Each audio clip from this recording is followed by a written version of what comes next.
কবি মল্লিকা সেনগুপ্তের আমাকে সারিয়ে দাও ভালোবাসা।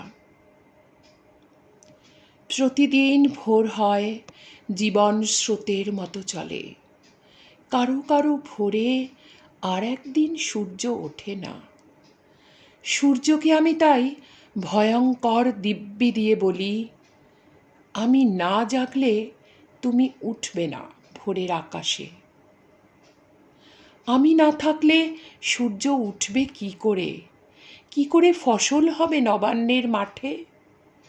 কমে যাবে প্রতিবাদী মেয়েদের গলা।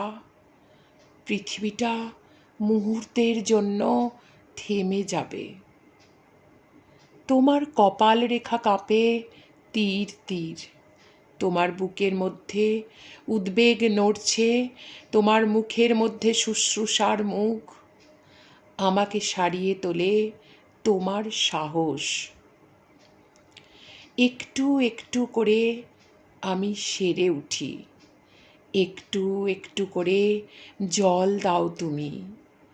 একটু একটু করে আগুনে পা দিই, দুই হাতে রুখে দাও খাঁ খাঁ মরুভূমি।